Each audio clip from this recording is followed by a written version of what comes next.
What's going on, everyone? Welcome back to another episode of Bridging the Gap here on the Jersey First TV network. I am AJ Malillo, I'm Stephen Lombola. and today starts a kickoff episode of sorts. It's changing the direction of the show, changing the time of the show, changing a lot about the show, but I think this product is going to be much more fun, much better for viewers, much more fun for us, and I think that you guys will really enjoy this. This is us getting back to our roots a little bit here.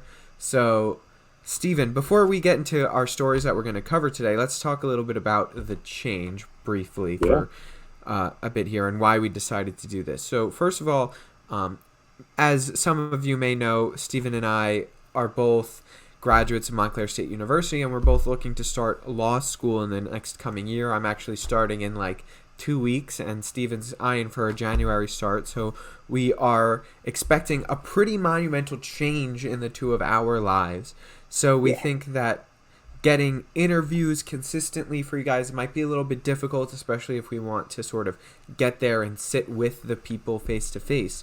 So we thought of returning to our roots back when we had a show called Sons of Liberty would be more fun. So I'm going to kick it to Steven to tell you what that means for the show. Yeah, I mean, you used this phrase the other day. This is where we made our bones. You know, this is what we did for 4 years almost, between the little extended stay we got as graduate students that we weren't really allowed to get, but we were good enough that they let us. No, what AJ and I are great at, I would say, is finding what's the hot issue, what's the thing that people our age are talking about, what are the things that affect us in our daily lives that, again, Gen Zers, when we get on our phone and we're on Twitter or Instagram, what's the story that's on the feed all day, and giving you guys at first an unbiased sort of, this is what the right thinks, this is what the left thinks, this is what we think, and more likely than not we're going to disagree. And, true to the name, we're going to bridge the gap, and we're going to show you, hey, we can be friends, we can be civil, we can disagree on these issues. There is a middle ground to be found somewhere, and we don't know exactly where it is. But I think that we're both really great conversationalists and pretty fierce debaters, as hopefully you guys will find out. And we always find the middle. I don't think there's ever been an issue that we've come across on air or personally where we've just been like, well, no, that's it. We're locked on each other's side. I don't think that's ever happened. Yeah, I think that there are times where we reach a rock bottom where it's like, well, this is like an axiomatic stand that, you or I won't move on for a certain, really deep philosophical questions. But at the end of the day, when it comes to the politics, the nuanced discussion of the day, we're usually pretty good at finding that middle ground. And if it's not in one conversation, it's over many. I think that's another thing. It's these conversations. You're not going to solve all the world's issues in 10 to 15 minutes of talking about an issue, right? It's going to take a lot of conversation, hours and hours of talking things out, that you eventually get to a point where you're like, yeah, you got to give a little, get a little, and I can live with this, that, or the other thing. And that's an important thing to note about Steve and I. It's not like we're talking about these subjects for these 15 minutes alone. It's anytime we're together, anytime we're talking, about whatever it is that we're talking about, these issues are going to continue to present themselves, and eventually we'll find somewhere that we can feel that we are at least in a place that you're both a little bit happy with and a little bit upset with, and that's politics, right? And I'll follow that up with, too, I think the important thing is it's not just about us having the conversation. It's about us starting the conversation. We may finish it on our own, but we want you guys to be participant also. We want you to think about, if you're somebody who sits hard on the right, think about the things that, I might say. And really, all that we ask moving forward, I guess, is that you approach this show with as open a mind as possible, and be willing to have your perspective challenged, changed, and sort of be willing to bridge that gap for whatever it may be for you, whether it's left to right, right to left, you know, up, down, whatever it may be. Just being willing to be heard here and then meet in the middle. Yeah, absolutely, Stephen. I think that's a great point. These conversations are for you to continue, for maybe us to start. And maybe something that I say or something that Stephen says might upset you, or you might not have heard, and it might challenge some preconceived notion, but that doesn't mean that that's not a good and healthy thing. Like, it is a good and healthy thing to challenge preconceived notions, because ideology is a icky trap to get stuck in, and you don't want to get down that rabbit hole too bad. But without any further ado, sorry, well, Steve. I was going to say one more thing that I think is just important to note is that, I mean, and you said it already, we're both headed, for law school, so we are rather qualified to speak on these things. We both, I mean, we have the same degree, 4 years of political science, so bachelor's degree in political science, and then we each have a master's degree in law and governance.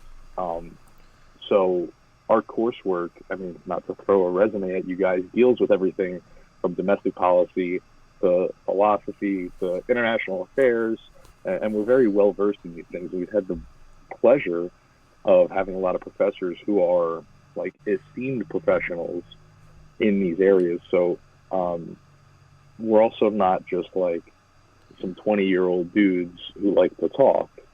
Yeah, some random guys, right? Exactly.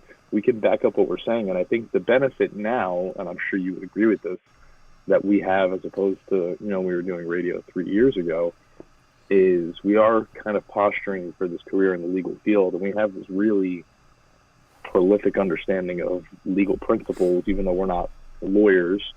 We understand a lot of legal concepts and a lot of procedures and processes that inform political opinions. So I think a benefit, again, of what we provide to the show is a political opinion that's founded in, legal background. That we can say, listen, this is the politics of it, this is the legality of it. It's all questions of morals, philosophy. Like, there's so much to digest, there's so much to consume, and we are so ready to give it to you guys. Yeah, I'm very and excited. we're super excited to get back to what made us really, really get the ball rolling. So with our first story of the day, there was obviously a big trip that happened with the Speaker of the House, Nancy Pelosi, and Stephen's going to break this down for you before we get into our conversation, but the Speaker of the House went to Taiwan, and he'll tell you how that affects New Jerseyans directly and just Americans broadly. Yes, so not only is she in Taiwan, today the Speaker and her convoy were in South Korea, which is, there's been some developments recently, like quite literally within the past hour, that I think will be interesting to talk about. This is the first visit of a Speaker of the House to Taiwan in 25 years. And for proper context, Taiwan, again, I'm going to stick on the side of American democracy here, is a free and sovereign nation, a separate entity of China. China doesn't seem to think so. And that's the heart of this conflict here. So when Nancy Pelosi had announced that she was making this trip out to Southeast Asia and the Pacific, and very publicly was talking about making a stop in Taiwan, which in recent years has been a hotbed of, I'm going to call minor conflicts between the Chinese and the Taiwanese people, with China doing a lot of posturing and claiming that Taiwan belongs to them. And China's been all over the South China Sea attempting to take this land back, in quotes, because it isn't theirs. Basically mimicking what's going on with Russia and Ukraine to make it relevant. China had issued a threat, a pretty strong-handed threat, saying that if Nancy Pelosi proceeds with her plans to go to Taiwan, that they will retaliate militarily and basically cause a big problem for the United States. Nancy Pelosi said, do your worst, and she touched down. So obviously this story has international implications, right? Because we are, quite frankly, by my assessment, like in a hotbed of conflict right now, just kind of waiting for a spark to ignite the flame. there's national implications because this is the Speaker of the House. She's like the third most important person in presidential lineage. Um, Decides what laws we get to vote on. Like pretty important person. And then for New Jerseyans, representative of our my home district, since AJ's not here anymore. Well, pre-redistricting. Yes, pre-redistricting. NJ3, New Jersey's third congressional district. Andy Kim is on this trip with her, and Andy Kim is an interesting guy to have on this trip. He is a first-generation South Korean American. His parents are South Korean, and he has an extensive background in national security. He did a lot of work with the military. He was a national security advisor for Barack Obama. So it'll be interesting to hear when he returns how he speaks about this trip, what it means, what kind of diplomacy was achieved, and sort of what it means for America's position in the conflict between China and Taiwan. I know recently news just broke. This was from I'm blanking on the agency that I read it from, but the RNC actually, very interestingly, just proposed to vote on declaring Taiwan a free and sovereign nation. And this is also the same day that the Senate just affirmed to add Sweden and Finland to NATO. So the United States is in a very interesting position right now where we are making a lot of claims about democratic allies in a world that now more than ever, at least in our lifetimes, seems to have a lot of anti-democratic actors. So I think if we want to unpack this, we should start with what this trip means and why it's something that we need to be paying attention to. Right, yeah, Steve, I think that you did a great job laying everything out. And I think the direct quote from, I'm not sure if it was President Xi Jinping himself or a spokesperson for the president, was, if you play with fire, you're going to get burned, right, as a threat towards Nancy Pelosi's trip. And I think what's interesting, too, to note is that while Steve and I will both completely agree that Taiwan is an independent nation of China, right? I think the official position of the United States is that of it's one China with two governments, sort of like Yeah. they are part of China, but they have their own separate government from the Communist Party of China. China obviously does not see it that way. And what's so difficult about this, and I'll give Nancy Pelosi credit where credit is due, she has always been a staunch supporter of Taiwan. She has always been at the front lines of this type of issue, saying that she supports Taiwan as a free democracy. President Biden and his team and his national security advisors, including the head of the CIA, did not advise this trip for Nancy Pelosi. They basically were like, listen, she's the Speaker of the House. She's in charge of her own part of the government. We have no say here. But they really were tiptoeing around saying, like, we don't want her there. What's so interesting, though, is the president, who is obviously of the same party as Nancy Pelosi, never called Nancy Pelosi to say, hey, you probably shouldn't go on this trip, and these are, like, the threats, and I think they're pretty credible, right? So, this trip is pretty much a big deal. We're already seeing missiles getting shot over the Taiwan Strait into areas that are run by the Japanese Navy, that are considered exclusive economic zones that Japan oversees to make sure that these types of things don't happen there. Right? So it's like China is posturing and posturing and posturing, and the question is, will the United States stand up to what they're saying, right? Nancy Pelosi going to Taiwan is like saying, yeah, really try it, China. We're the United States of America. See what you're getting involved with, right? And fair enough, and I'm with her. But the problem is President Biden with her? Because it seems like the answer to that is no. Is no. And that's... really... Sorry, Steve. You're good. I was going to say, it worries me a little bit that the Speaker of the House is willing to, look at the threat, basically look China in the eye and say, still going to show up. The Speaker of the House, this is not somebody who, in this role, traditionally is making these foreign policy decisions, because that's ultimately what this is is a foreign policy decision on behalf of the United States, which is a role traditionally reserved for the president and the president exclusively. So this rift, as much as it's a dynamic in democratic leadership, domestically, I'm curious how the international community feels about Joe Biden's silence and Nancy Pelosi's resilience in the face of these threats to land there, take this picture, show up, travel to the capital of Taiwan, and then on top of that, she goes to South Korea today, visits the DMZ, where Donald Trump, famously met Kim Jong-un and stepped over into North Korea for the first time, I believe, since the Koreas have been separated. A president has stepped there and said that they have strong, that the United States and South Korea are basically in alignment with the pillars of security, governance, and economics. And that it was I forget what the term that they used was. They called it like a show of deterrence against North Korea, who, that's a whole nother can of worms, but was always posturing about their nuclear capabilities. So Nancy Pelosi basically hit a double whammy. China was like, don't come over here. She was like, I'm here. And then she was like, by the way, Kim Jong-un, I'm here too. And,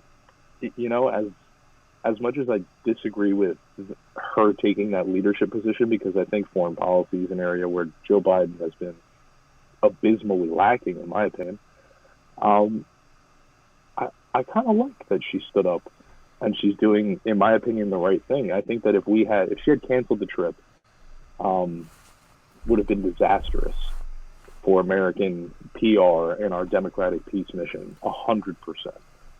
Yeah, I agree with you for the most part, but I think that it is fair to bring up sort of the counterpoint to sort of where Steve and I stand. And there was a very, very interesting piece in the New York Times by Thomas Friedman, who is a national security specialist and no fan of usually the political right.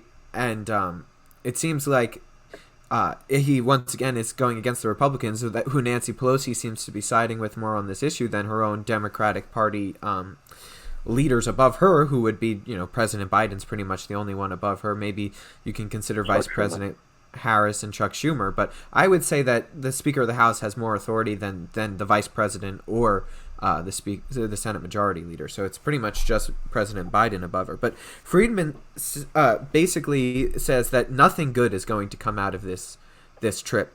I think the direct quote is, "Nothing good will come of it. This could result in the U.S. being plagued into indirect conflicts with a nuclear-armed Russia and a nuclear-armed China at the same time," right? So basically, what his argument is, we have these issues going on in between Russia and Ukraine right now. Russia is a nuclear-armed threat, and that war is not under control, whether you want to believe it or not. And Thomas Friedman is a guy who has the ear of the White House. He knows what the Biden administration is doing and talking about, right, in closed doors. So basically, his argument is, we're going to be fighting a war on two fronts, even if it's not a hot war. And everybody knows, policy 101 is do not fight a war on two fronts, right? Germany learned this in World War II, and we've been learning this for years and years and years of conflict, right? You do not fight a geopolitical battle on two fronts, and we are opening the door of doing that by Nancy Pelosi walking into Taiwan. And whether it is the moral right thing to do, is it the strategic right thing to do? And I'm not too sure it is, especially if you don't have the president's backing, right? So it's yeah, Nancy, I gotcha. I think you're doing the right thing from a moral perspective, but if you don't have the backing of your own party, who's in charge of the White House and the commander-in-chief of our military, then what are you doing? You're just entering us into a conflict that we have no need to be in right now, when we're already dealing with the crazed Putin up in Russia. Well, the only thing that I would sort of push back on that is, I think that it gives Democrats, now, mind you, I think it is also important to note, domestically speaking, that all of this is happening in a midterm year. Okay, right. So that's there are important. elections for sure coming up, and PR is a huge part of this.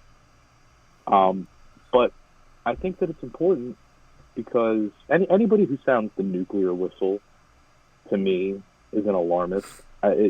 fair point that they're nuclear powers, but leading with that as your argument, say, oh, these are nuclear powers we're dealing with. Well, when you're playing on the level of the United States, everybody's a nuclear power. That's just what it is, right? I think that we tremendously fumbled the bag when it comes to our response to the Ukraine situation. We were not staunch. We did not take a hard line on this. And we in my opinion, we let it happen. And same thing with Barack Obama when Putin annexed Crimea in, 2011, 2012? Right. Same thing. So the fact that Nancy Pelosi had the foresight, and people said this when the Ukraine issue started, is like, watch, Taiwan is next. If Putin is allowed to just march in here, onslaught, start a war with a sovereign nation and claim that it belongs to him, China's been gearing up to do this for years. Why would they not follow suit? And I think that the redeeming quality of this trip is that Nancy Pelosi, in a very roundabout way, is saying, we let Putin get away with it, we're not going to let you get away with it, China. And I think that's an important message, regardless of if she has the support of the president or not. I think that there's certainly enough Americans and enough people within our own party and enough people in the Republican Party that can see the benefit geopolitically and strategically of taking this position. And also, I think it's super cool that my representative is out there doing it too. I love that the guy who I voted for is willing to stand side by side with the Speaker of the House and take this historic trip and take this stand and be a part of a localized community that says, hey, my people are okay with this. The small community of New Jersey that I represent, they have faith in me to be here, to represent democracy, to stand for what America stands for in the face of these threats. I take great pride in that. Yeah, I think that Speaker Pelosi's trip is the morally correct move. I wish that our president had the same cojones to do something about it and stand up for democracy and the right way that we should be leading as the leader of the free world, right? Whether you like it or not, the United States is the leader of the free world, and it's things like this that make you the leader of the free world. It says we won't mess with it. Like I said, walking up to Xi Jinping and saying, give us your worst. You're not going to mess with the largest economy on the face of the planet. And it's like, if you think that it's going to be easy for China to give up relations with the United States, you have another thing coming, because they're just as, if not more, reliant on us as we are to them. And I think one other note is there's another bill that the House is putting out that would prohibit China from purchasing any U.S. land. So basically, like Chinese oligarchs are purchasing up land in the United States right now to sort of control farming and things of that nature within our own country. And that bill is up for the House, and I think it's going to be interesting to see where people side and vote on that too. So there's a lot working here. The foreign policy front is always moving, and there's a bunch of different actors, and definitely we'll keep our tabs on it. But we are having to get to a second story. But Stephen, I'll let you wrap up any point you have. I was going to say, the last thing, and it's not directly related to the story, but we did have that vote today in the Senate on admitting Finland and Sweden to NATO. And I would say that is great leadership on behalf of all the senators that voted for that. Obviously Chuck Schumer decides what we get to vote on and what not. So again, to me, troublesome that now your Speaker of the House, who's a Democrat, and your Senate Majority Leader, who's a Democrat, the two people essentially who occupy the positions second and third highest beneath the president in its own party, have taken a stand today in the last 24 hours for democracy. And I've heard nothing so much as responses from Joe Biden or his press secretaries. That worries me. Because if Nancy Pelosi is willing to get on the plane and land and touch down on that land, and Chuck Schumer is willing to let that bill come across the Senate and pass, that says Finland and Sweden, and Russia had implied the same thing, that there would be military repercussions if they were admitted into NATO. And, you have people number 2 and 3 who are basically sitting there saying, bring it on. We're not afraid to defend democracy and our democratic friends across the world. We stand in unity with them. And silence from Joe Biden. So unless by the time that this airs, he's made a statement. I think that this is a great moment of progress and strength for the Democratic Party, for this country, absent of Joe Biden. Because, like you said, it seems like he has no support for this. It seems like he tiptoed around saying, do not go. And, you know, what else is anybody supposed to think? Except for, why are these people taking the helm when you're the president and you should be doing these things? What happened to Mr. Gorbachev tear down that wall? Where did that go? Right, and like it or not, like one thing you could say about President Trump is that he wasn't scared to look these world leaders in the eyes that might have nuclear weapons and say, "I'm going to do what's best for America and what we think is best for our allies," whether it's, you know, standing up to the allies within NATO saying, "Hey, you're not paying your fair share, like step it up," or looking at Vladimir Putin in his face and saying, "If you do this, like there will be repercussions." And to quote him, "Even if he believes me 5%, that's enough." And he's absolutely right on it, right? So it's like, where is that leadership from our president? Because it seems like if we had Donald Trump in the White House, even with Mitch McConnell and Senate Majority Leader McConnell and Speaker Pelosi, right now, I think that President Trump would be backing the moves of Pelosi. He would probably be there himself. Back. Too. Right. So I don't know, but with that, we are running out of time here for this first story, and we're going to jump to the next story, which is something that directly affects our generation more than pretty much anyone else, and that is what's going on with college tuition and the incredibly high prices that we pay to go to college, which we're told will better us in the future, and it's instead kind of hurting our generation, right? So all of this, I'm going to give you some facts and numbers, and there's going to be a lot of numbers getting floated around, as anything that involves money typically does. But I think what's important to note is the backdrop that the Biden administration is looking at tuition reimbursements right now. They are thinking about it. And if you've noticed, since the COVID pandemic, they've been pushing back and pushing back and pushing back on when people have to pay their loans, right? They're giving people more time with zero interest and saying, like, you don't have to pay, and keep referring those payments to a later date. And the next logical step from the administration is going to be completely just wiping out these loans and these debts that people owe. If the president of the United States doesn't do it, you know, there's a good likelihood that if the Democrats maintain control of the Senate and the House in the upcoming midterms, they will try and move legislation that will get rid of these college tuition debts, right? And so I think before we get into where Stephen and I land on that issue, what's important to note is what is the crisis that's going on, right? So in looking at the numbers, in 1980, a 4-year college, Stephen, right, to get your 4-year degree, you'd pay $10,231 annually. That includes fees, tuition, room and board, and that's adjusted for inflation already, right? It's not like $10,000 of 1980s money. It's $10,000 of our money.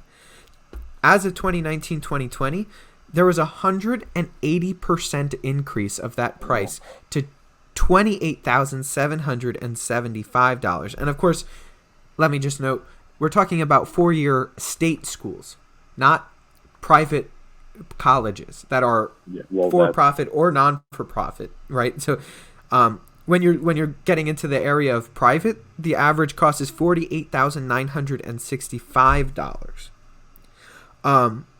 So if you're looking at it, 83.8% of first year, first generation undergraduates receive financial aid of approximately $11,836 per year. To get your bachelor's degree from a public university, you're looking at about $30,000, and it increases about 2% year over year. Right. Parents of students are borrowing over $12,000 a year on average just to pay for their child to go to college. So this is just increasing and increasing as college prices increase, housing prices increase, and real wages once you get out of college are going down. That means like what people make compared to the inflation is it's not even stagnant. It's going down because inflation is so high right now, right? So this is all in the face of what seems to be an economic disaster, a recession, although the Biden administration has changed the definition of recession, so I'm not sure what we're in. We're just in a bad economic state right now. Sorry, folks. We had some technical difficulties, so I am going, if you notice, I'm in a different spot here, but I'm going to go back. Talking about how this issue directly affects the state of New Jersey, right? So the state of New Jersey is 7th in total financial aid dollars, totaling about $637 million. That averages out to about $2,000 per undergraduate, which is just about 1/3% of our state's gross domestic product, right? So essentially, this issue affects all Americans within our age range that decide to go to college, but it greatly affects the state of New Jersey, as we're a state with a lot of colleges and institutions within our very small borders, right? So I'm going to put it over to Steve, and it's like, well, first of all, why do you think this issue is an issue, and what do you think are the solutions to it? Should we be doing tuition reimbursement? I typically think no, right? I have taken on this debt. I am responsible to pay this debt back, right? So I made decisions like staying in state for the school that I chose to go to. I made decisions like trying to work throughout college so that I don't have to pay as much at the end of it. Now I'm going to law school. I'm going to a private law school. I'm going to be paying a lot of money. And I decided to say, you know what? Now it's time for me to take on that debt that I really didn't take on as an undergraduate, because I know that the career that I'm looking to go into is going to have a pretty good reward at the end of it, financially speaking. So I don't support putting more money in an already inflated economy by reimbursing these debts, and then somebody always pays debts, right? It's either the debtor or the creditor. So what's going to happen? Like the school loses a lot of money, and it's like, why are you going to the school? Because it has 3 swimming pools on campus? Probably. And how do you think they got that? So, admittedly, for those of you who are unfamiliar with our programming, I'm not a money guy. I don't do numbers. Numbers are not my forte. I'd much rather talk about foreign policy, like the story previous to this. However, the question that jumps out to me, and I've heard so many people ask the same question when this issue is brought up, because I when you hear these numbers and these percentages and the staggering difference in what it costs to earn a 4-year degree now as opposed to when our parents would have went to school, right, is, well, has the quality of education increased enough to warrant that price jump? In my experiences and speaking to people who graduated college, from that era, even earlier, I have a neighbor, incredible woman who's in her 70s who went to Montclair State University when it was a teacher's school, and she told me that it cost her $150 for a semester to attend Montclair State University, a school that AJ and I graduated from, and can both certainly tell you does not cost $150 a semester now. You're lucky if that buys you a book in some classes, right? So I don't think that the quality of education that these institutions are giving out has increased, I would say, at all, let alone enough to warrant, 180% price increase, counting for inflation. On top of that, we're coming off the heels of almost 3 years now for some people of remote learning. I am sorry. Watching the professor on a computer at home is not the same thing as sitting in a classroom, being able to engage in discussion, have tactile materials in front of you, a pen, a paper. You might have a computer in front of you, but your teacher is standing there. They can ask you questions. You can have personal time. There's office hours. You have so much more access. People are paying the same prices they're paying to attend regular school to do what we're doing, to sit on a laptop. That's ridiculous. And it is criminal. It is criminal that we are allowing, in all honesty, it's kind of the government's fault because they're saying, sure, we'll give a loan to anybody. You're going to school, got your loan. So if I'm a college and I'm in the business of making money, and I know that the government is going to give everybody who wants to come to my institution a loan, why would I charge 10 grand when I could get away with 20? That's an extra $10,000 per body on your campus. And that is what enables somebody like a Susan Cole, the former president of Montclair State University, good foe of mine, the opportunity to send the school into bankruptcy doing all these beauty projects because you think you have all this money coming your way. And guess what? It doesn't look like it's coming anymore because we're not going to make these kids repay these loans. So where's it going to come from? Is it going to default onto the taxpayers? Absolutely. Is it going to default on the taxpayers? That's not even a question. It already does. Who does it always right. default onto?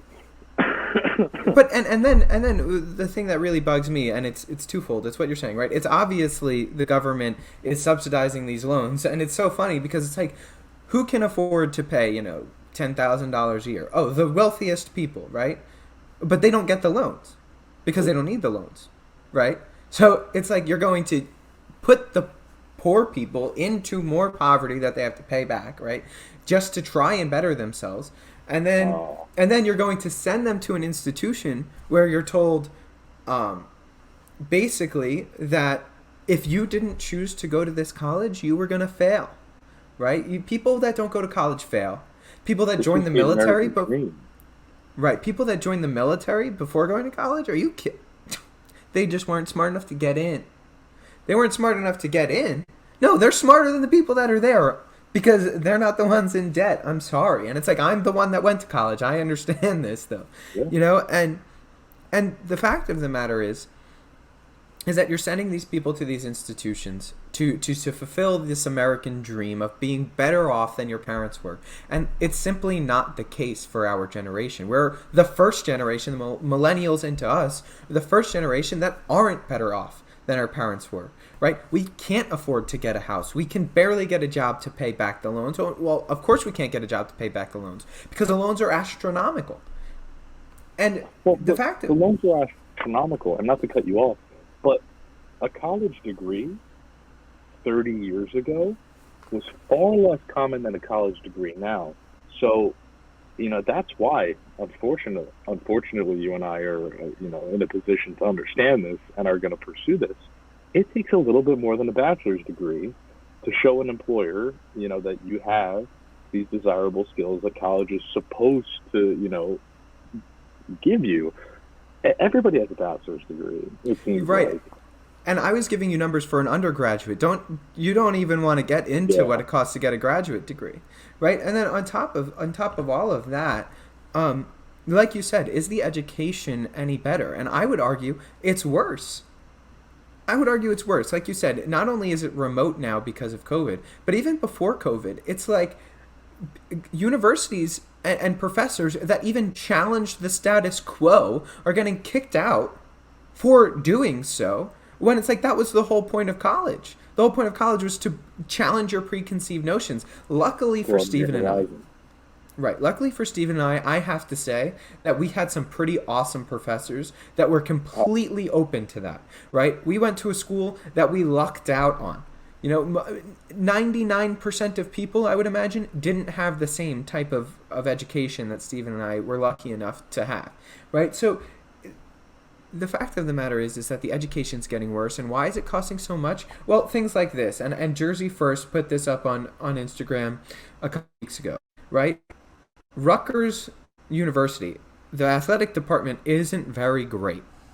The athletic department's not great. Their football team, not that awesome. Their basketball team, okay.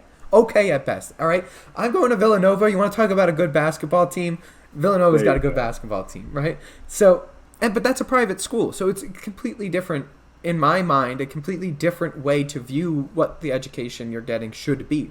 Rutgers is not a private school. It is a state school that's paying $31,000 for a beach recruitment party for their football team, and $20,000 to go bowling with their baseball team, and $18,000 to bring their basketball recruits to a steakhouse in New Brunswick. It's like, why are you spending all of this money for your sports to not really be that great? Like, I would be happy if they spent that money to get the best of the best professors from around the world to come to Rutgers to teach. Or they spent more money on certain programs like engineering and nursing and things like that that actually matter. At the end of the day, and Stephen and I walked, I remember having this conversation with Stephen. We would walk to this beautiful new building, the School of Communications at Montclair State University. Gorgeous. $1 billion project. Billion with a B. Okay? And I turned to him and I said, this building's great. But you know, this was during a contract dispute between the university professors and the university. I said, this building's great, but honestly, I'd rather them spend $1 billion to get really good professors here and have a shabby building. Right? Like, as long as the building's not falling apart and it can hold people safely, like, I'd rather you spend the money on getting the best of the best minds to teach me, as opposed to getting state-of-the-art equipment. Well, I'll be honest with you. I think part of this, too, deals culturally with what people understand college to be. There is a lot of people, and I know that we can attest to this being Gen Zers, and it's not anything new. It's just a little more in our face. But, I mean, look at the movie like Animal House, right? To bring it generationally back, everybody's like, oh, college is a social thing. College is, this time you go when you get to, you're in school, whatever, but you're partying, you're traveling, you're doing all these things with people your age. When are you going to get 4 years to essentially, like, not be at home, but not need a job, and just kind of, like, have fun with people your age, right? And I think that, to our social detriment maybe, but to our intellectual benefit, you and I never took college to mean that. We saw it for what it is, which is an opportunity to broaden your horizons, expand your mind, and allow your beliefs and opinions to be challenged in a meaningful way, to build, a strong, moral character in general, and a steadfastness in the things that you believe are right and wrong, speaking specifically of the things that we study, because it is, kind of philosophically inclined. But this misconception of what college is, right? So some people, to a place like Montclair State University, which is trying to attract students, why would you waive 15 really cool and esteemed professors who have all these publications and awards that are really boring to read, when you could instead put a picture up of a brand new building that, like, has a Panera Bread in the basement? You know what I mean? Like, I think that's a big conflation. And I know the big point of this story is, like, what is the answer here? And, bigger than that, what's the money issue? I don't think, and it's hard for me because I am left-leaning, it's hard for me to sit here and listen to people say, we need full tuition reimbursement. It's like, do we? Do you really? You took these loans out. You knew what you were getting into. It's not my fault that you went to this institute. You chose to go here. Nobody forced your hand. This is not a requirement. This isn't like K through 12. Nobody told you to go here, and you're upset that you have to pay this money back. For what? You went for the wrong reason. And why now does everybody else have to foot the bill for your poor decision making? But I'm also not a fool, and I understand that that's, kind of how this country works, is when a group of people make a bad decision, everybody else has to deal with it and fix it and clean it up. So I can't act surprised. Because right, the bankers, it's inevitable. The bankers on Wall Street can't get mad, right, at the college kids for wanting a bailout, because they get a bailout every time they mess up, right? They get the biggest bailouts. Right. The air industry can't be mad because they get a bailout every time. Well, to the air industry's fair, they didn't choose to shut down for a year, but still, the fact of the matter is that the rich of the rich can't be mad. Aren't the ones that have any right to be mad at it, because you're absolutely right. Yeah. They get a bailout every single time. The people that have a right to be mad at it are the people like my parents and your parents that did it. They didn't go to college. No, they worked, and they worked their entire lives so that their kids can go to college. Right. And then their kids are saddled with this debt. Sure. But I think what's important about the people like our parents is that we watch them with this work ethic that they instilled in us by doing it, that said nobody is going to get this for you. You have to do it yourself. My parents didn't force. My parents wanted me to go to college, but they didn't force me to go to college. My oldest brother didn't go to college. He worked, and he's not in the debt that I'm in, or my other brother is in. But now my other brother is out in the workforce, and it's like let's be honest, Stephen. If the Biden administration turned around tomorrow and said you don't have to pay what you owe, it's like, yeah, that'll be nice. For us as individuals, it's like, yeah, okay, sweet, that's good. Cool. I don't have to pay that. But like looking at this from any other perspective other than selfishness, it makes no sense. And I think there's a reason why people say that our generation is entitled and selfish. It's like, sure, we were given a bad hand. I'm not going to deny that. But we all have to live with this together. And just open your eyes a little bit and be like, well, maybe if you didn't get a degree that you couldn't do anything with afterwards, you wouldn't have this problem. Like, I kid you not. Coming from people that have degrees that you can't do with anything unless you go to law school after. Yeah. I kid you not. Today at work, one of my coworkers, because we were talking about this issue, I was bringing it up to them to see how they feel about it, because they're a little bit older than us. They're in their 30s.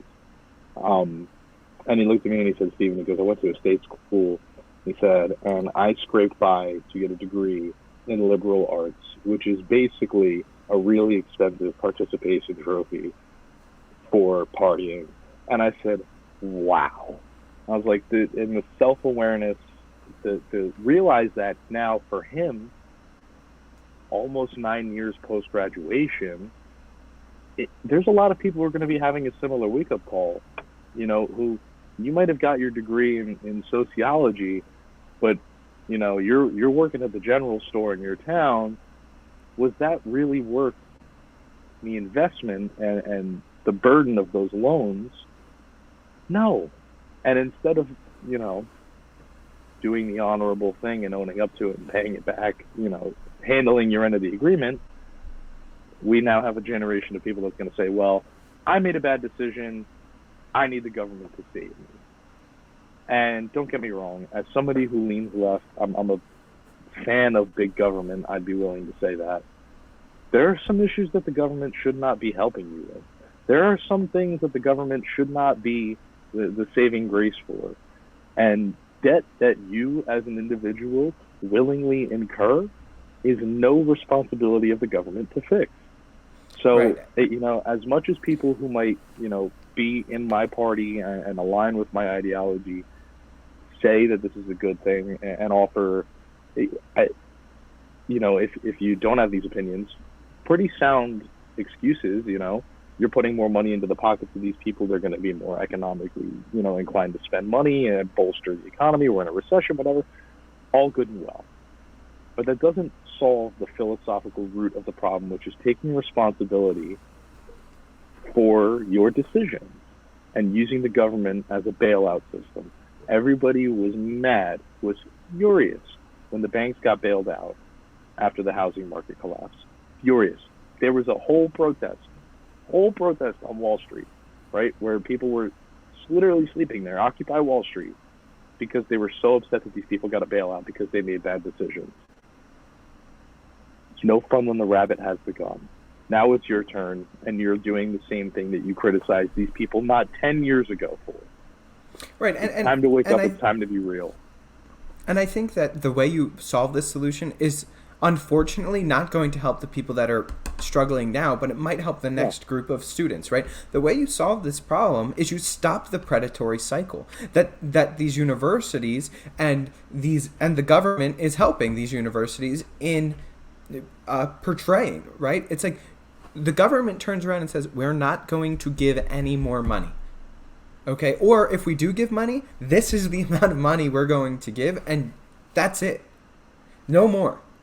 Okay, you have to prove to the government that you're getting a degree in something that's going to help the nation, because why are we going to give you the money if you're going to get some random degree that is basically just partying for 4 years? No, I don't want to. Right. It's like, Where you have to prove that what you're going to school for is going to help us. If you can't, maybe don't go to school right away. And that's another thing. We have to get into the high schools and the middle schools and start telling people that it's okay to go into the workforce first and go to college later, maybe. Figure out what you want to do with your life and then do it. You don't have to go to college to start a business. You don't have to go to college to be an electrician or a plumber or a mechanic, and you need those things, or a soldier or anything along those lines. And I'll double down. Most local schools, public schools, in your township, not even in your county, in your township, offer programs, vocational programs, that kids can get started in high school, freshman year of high school, at the age of 13, to put you on that path. There is no excuse as to why that is not a viable option. To say that those resources don't exist for people is a total fabrication.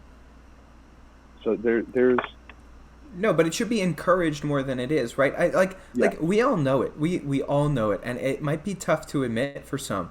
But who are the kids that were told to go to Vokes, Stephen, in Ocean County? They were the kids that weren't in the honors classes, right? Those are the kids that weren't in the advanced, top of the line courses half the time, unless they wanted to do that, right? Correct. Well, those kids can benefit it just from the same. Like I could have benefited from vocational training just the same as the kid that might not have been in the honors class. That kid isn't stupid, so he needs to be my mechanic. Like I would prefer my mechanic to be a pretty smart guy. They're smarter than me, right? Like for when it comes to cars, they're certainly smarter than me. And people have different skills and knowledge bases, and to pretend like college is for everybody is also a fallacy. So it's like there.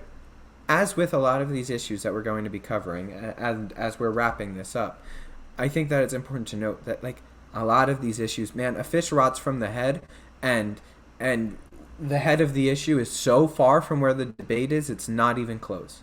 So you have to find out where that head of the fish is that's rotting this. And in my opinion, it's how we are treating people who might not want to go to college.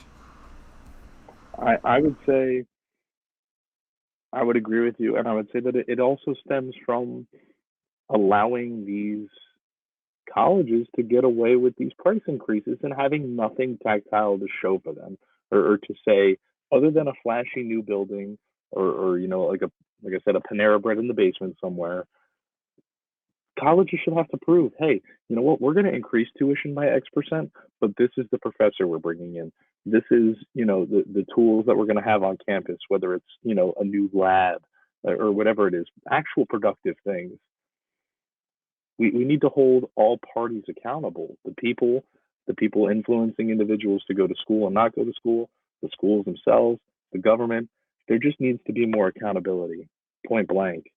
And I mean, when you're dealing with thousands of dollars in the government, there's never accountability.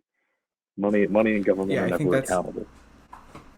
Right, and that's the other thing. It's right. You have to put these people responsible for getting these taxpayer dollars, right? So when you are providing taxpayer dollars, you have to show what that money is going to, because it's not your money, it's the people's money, and the people should have a say in where it goes, and at least know where it goes, right? And it shouldn't be going to the football team at Rutgers for them to lose every game in the season. I'm sorry, like it should not go there. Even if they were undefeated every year, it shouldn't go there. Listen, it can go there as long as I'm invited to the next beach barbecue party, because I paid for it. But anyway, with that, we're going to go to another, our last story, which is an interview with a veteran of the U.S. Air Force, and I think it's a great interview with Stephen's buddy Nick.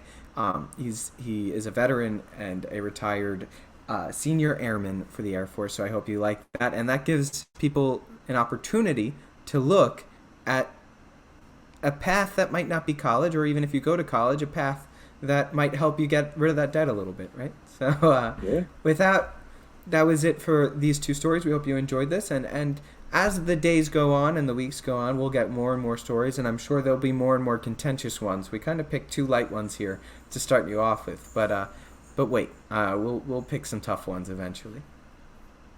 All right, everybody. So, for our third story today, we're going to be talking about a very serious issue that's impacting our U.S. Armed Services. We have serious recruitment problems with our military services. Some of these problems involve the fact that the Army is only at 40% of its goal recruitments at this point in our fiscal year, which ends September 30th. Obviously, the summer months, they get the most of their recruitments. That's when most people are finished with school, high school, but the problem is that they're not even close to reaching those goals. So it looks like we are going to have way under the number of military men and women that are going to be in our armed services, and that means platoons are going to be at an all-time low, and things that we usually can do to serve and protect our citizens we won't be able to do.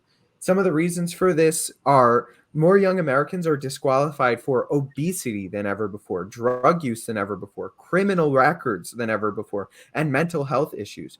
Only 23% of Americans that are between the ages of 17 and 24 are qualified without some sort of waiver to get them into the military. Only 9% of the qualified members of our society want to join or have any inclination of joining the military. That's the lowest number since 2007, right? So the issues are across the board, they're wide ranging, and we're lucky enough to have somebody here to talk to us about this. He is a veteran of the U.S. Armed Services, of the Air Force. He's sitting there with Steven. I'm sure you can see him. So Steven's going to introduce Nick and tell you a little bit about his background, and then we're going to get into this issue more and have a little discussion about what's going on.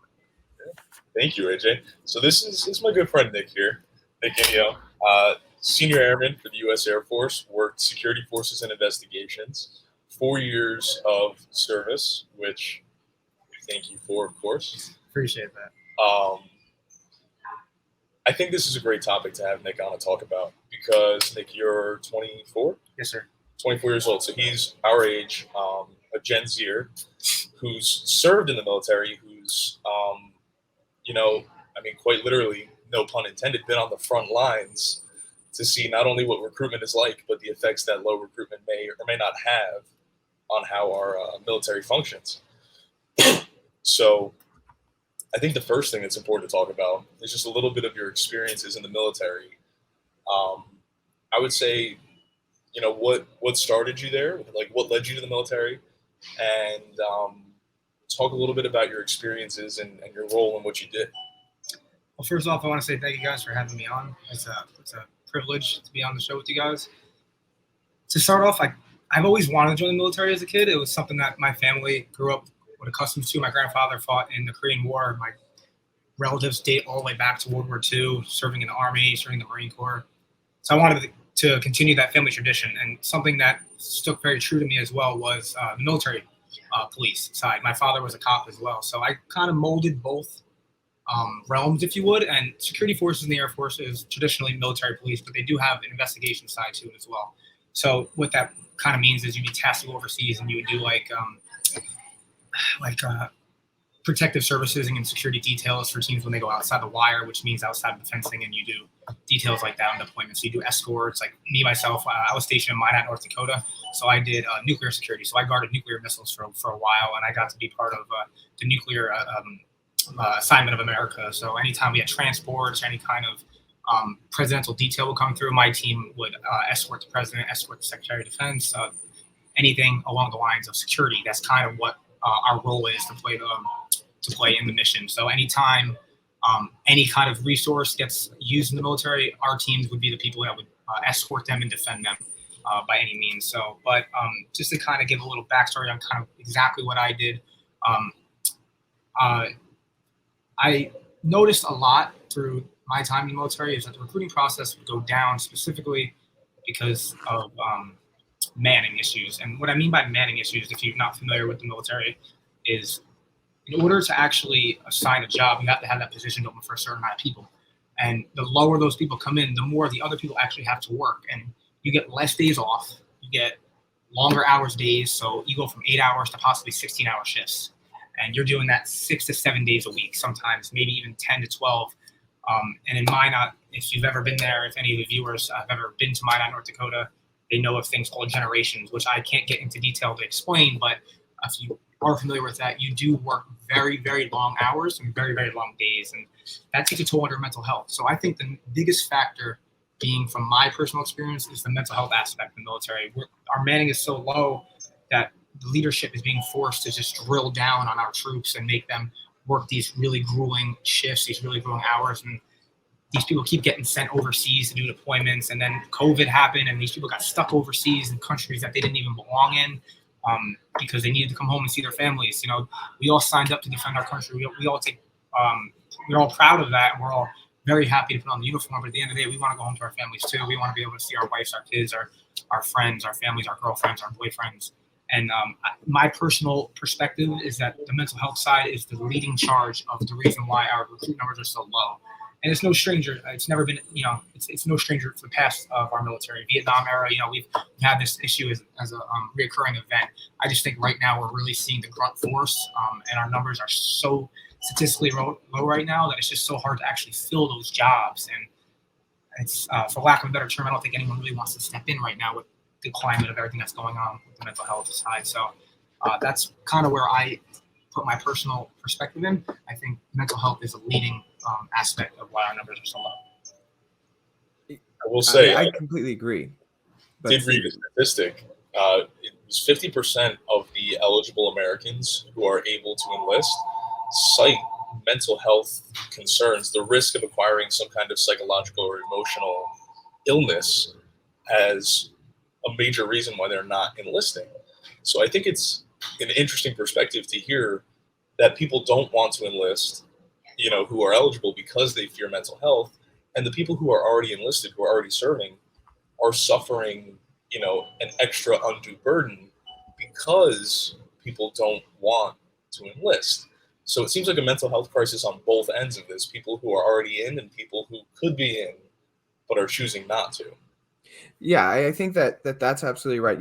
You have like three ends of a mental health spectrum coming in, right? People are diagnosed with mental health illnesses that they never were before, right? So that's cutting down the amount of people that possibly could, right? People that are diagnosed with anxiety and depression at younger and younger ages, ADHD, so on and so forth, right?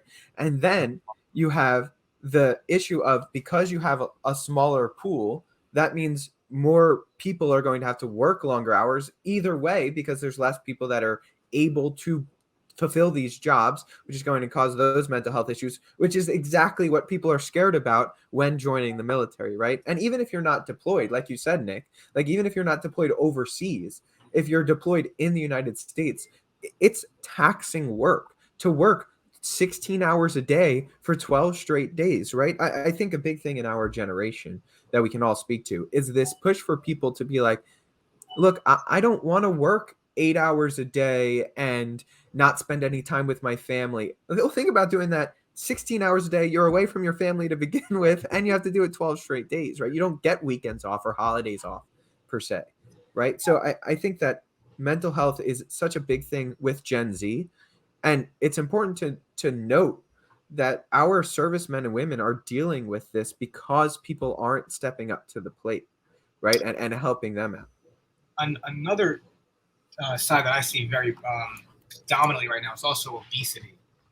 I think is a very, very, very clear indicator why our numbers are so low as well.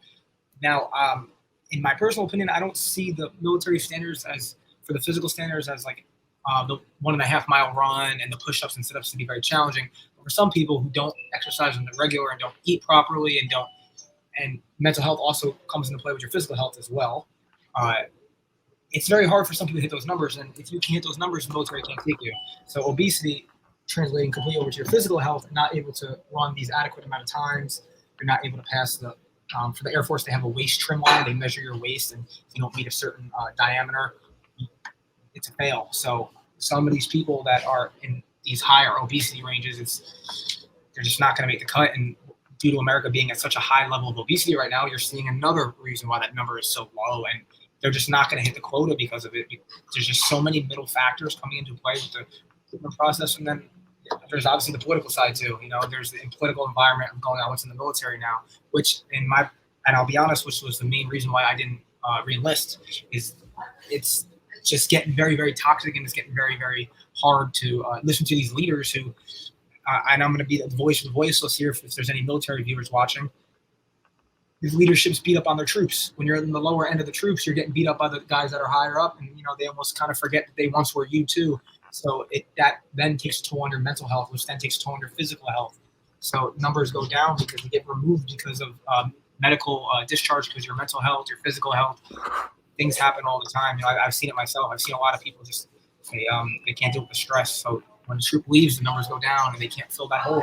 So definitely obesity is playing a whole role in that as well.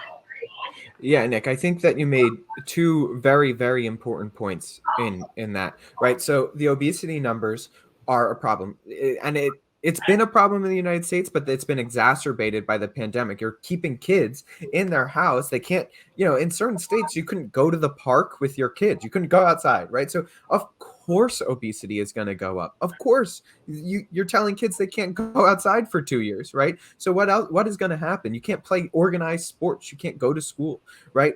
So that's going to play a role in mental health because, like you said, your physical health absolutely plays an important role in your mental health. And now you two are much more physically fit than I am, and you two, work out, you do all of that stuff. But I go on at least a 30-minute walk every day, and I can tell you, if I don't go on that walk, I am not in the same motivated wanting to go out and do things. So I think that it's an important thing that we should be teaching our kids in school, since from the time that they were like little kids, that working out and physical health is important. And one thing that, and the viewers, I won't do this a lot, but I have to give Michelle Obama a lot of credit for it, is the eating healthy and the going outside, playing for at least 60 minutes. I remember that growing up, that was a big part of our childhood, right? So that's important.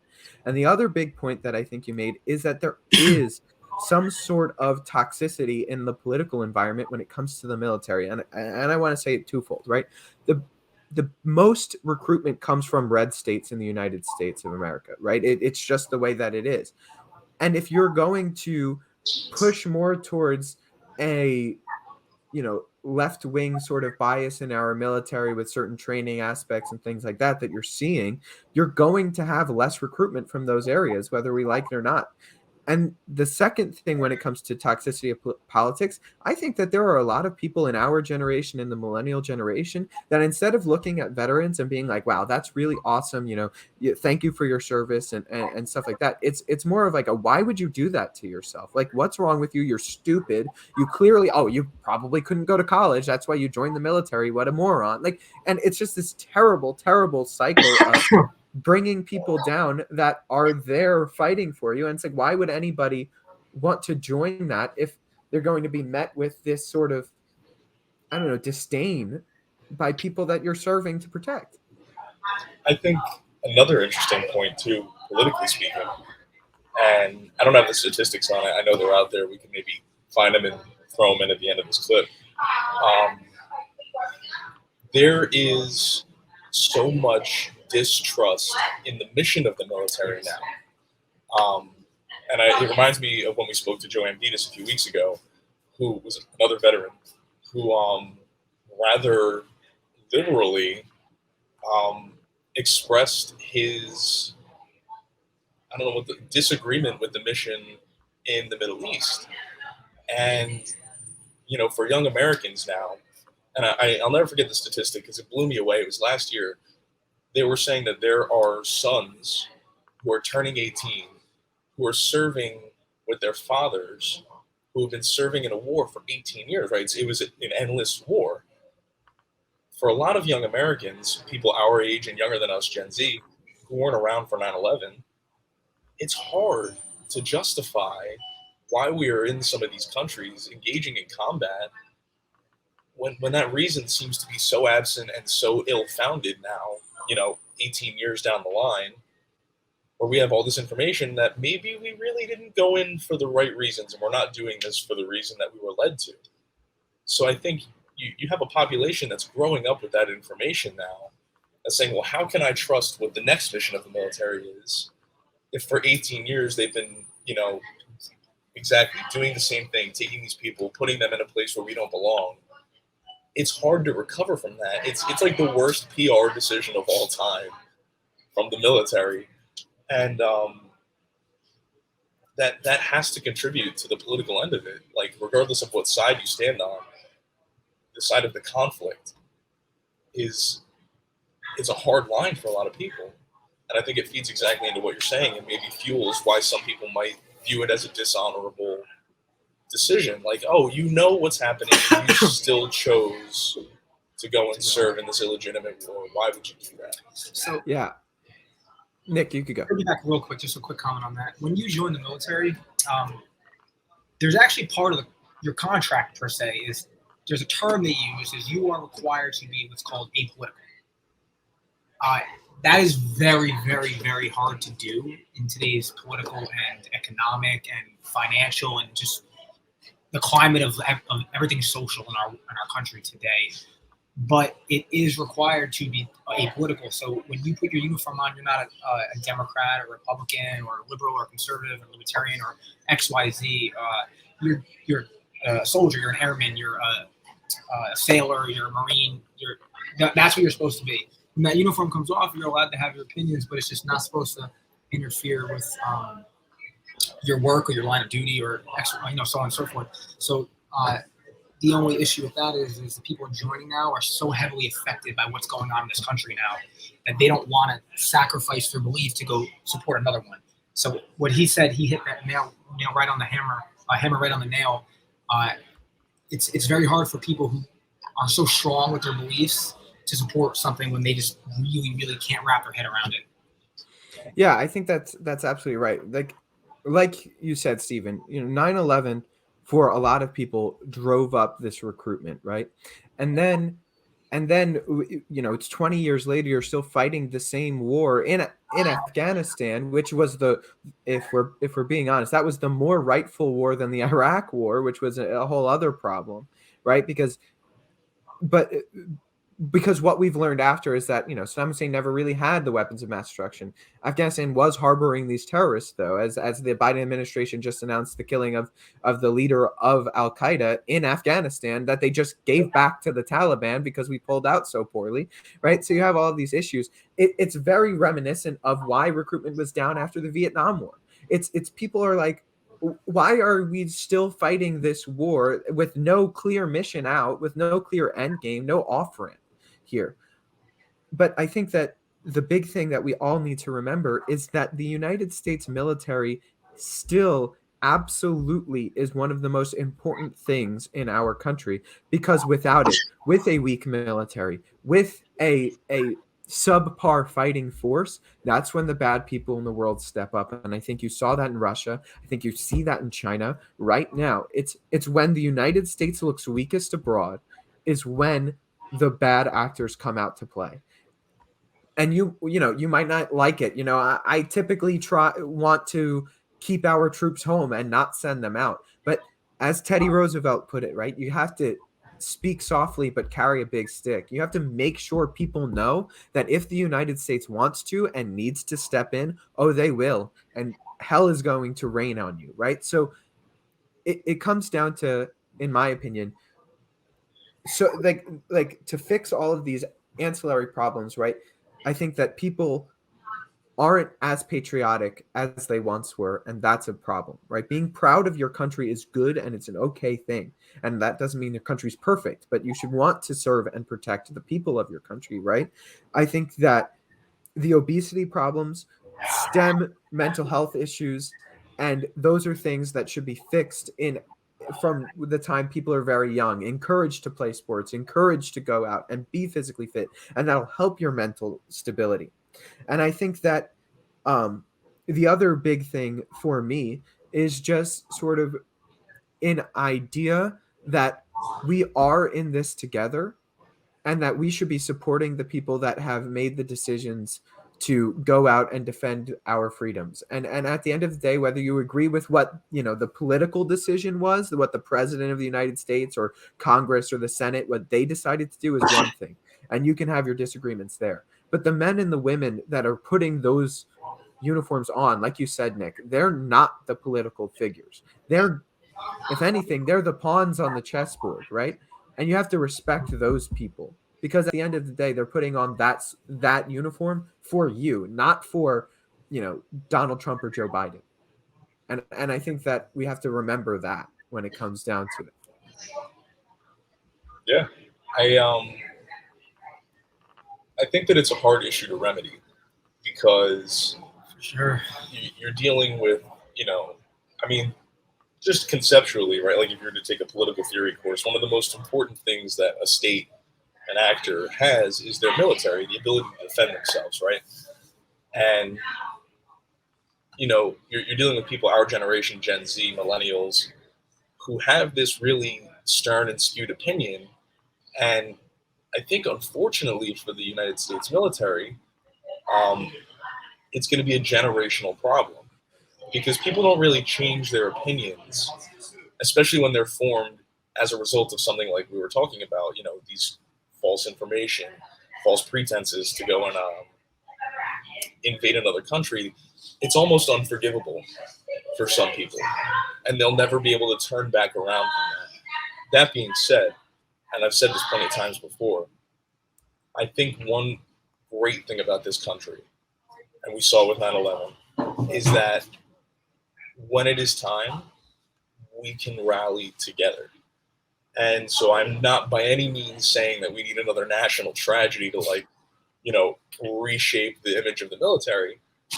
Um, but I think that if we made a push towards more unified efforts for our military, and maybe it's changing what the military stands for, you know, less of this, what some people would call, you know, an imperialist force, you know, protecting democracy and you know, whatever that may be, American exceptionalism under Bush, and you transition it into more of a, I don't even want to make a suggestion because it's a huge question to answer, but change the role of the military, change how people perceive what the job of the military is, and maybe cut that budget down a little bit because that's a real tough sticking point for a lot of people.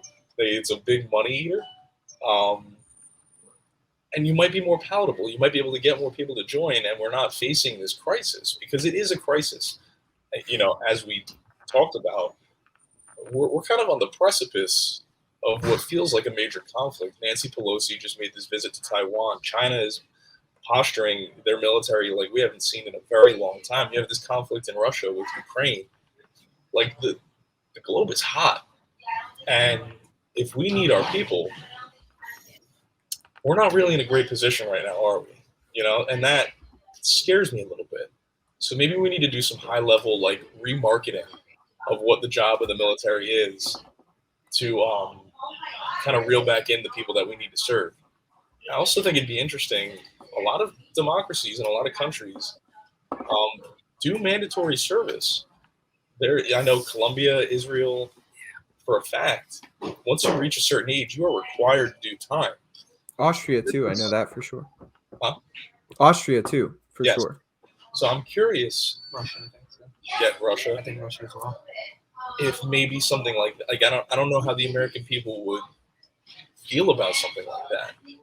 But I think that maybe it would solve a lot of the problems that you highlight too. You know, if you have to strap up and every day and, you know, be apolitical and recognize the freedoms that you're fighting for, it might make you have a deeper appreciation for them.